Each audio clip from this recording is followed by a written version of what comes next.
How's it going, guys? Welcome to another tutorial. So you've made that killer thumbnail, you've taken the photo, you've edited your project, and it's time to put it somewhere. It's time to export it, it's time to save it.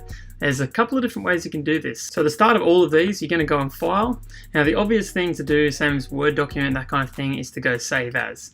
Now this is definitely one way to do it, and you can jump in, put it wherever you like, and you can name it Thumbnail.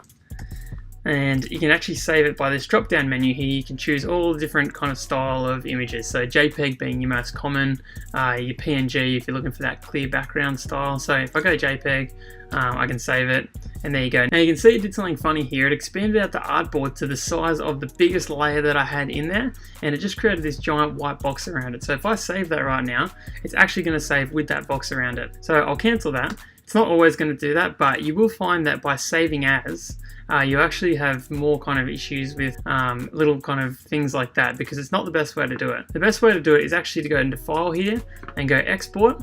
Now the easiest way, and the thing that I do 99% of the time, is just go Quick Export as PNG. Even though it doesn't have that clear background, PNG is actually a really good file type to have. It's got a good compression, it doesn't go bad quality, but it's a nice small file type. So if you type in thumbnail there, then I can just save it, bang, and it's done. And that goes, and that's finished right there, and it'll look exactly as it looks on the screen there. Alternatively, if I go to File again, Export, Export As, this is where you can go into more detail, and you've got this drop down menu here, different file types that you want to save it as. You've got some image size things here where you can actually change the scale of it or the size of it as you export it. And yeah, you can, and the canvas size here, obviously you want to keep the same as the image size 99% of the time. But if you don't, you've got heaps more options if you do it that way.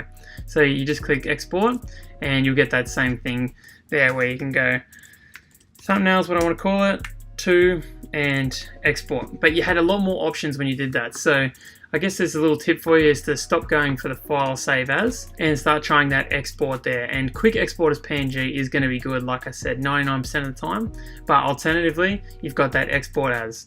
You've got a couple of different options here, like Save for Web, which is what you use when you're making GIFs. I've made another tutorial on how to make GIFs, so if you're interested in that, then you can click the little banner that'll pop up above me. But 99% of the time, you're going to use that Quick Export as PNG or Export As if you want to have that little bit more detail. So hopefully that helped you out, guys. Hopefully you learned something. You learned to make your projects a little bit faster or a little bit smoother. If you did, if you learned something, leave a like for me on the video. That would be a huge help. And subscribe if you'd like to see more. I've done another series called Know Your Tools, where we learn about every single tool down here in the toolbar. So if you're interested in learning any kind of basics on Photoshop, then definitely check those out. Or if there's anything else you want to know, then chuck a comment below. I'd love to hear it, and I'd love to make a video that actually would help you out personally. So appreciate it, guys. Thanks heaps.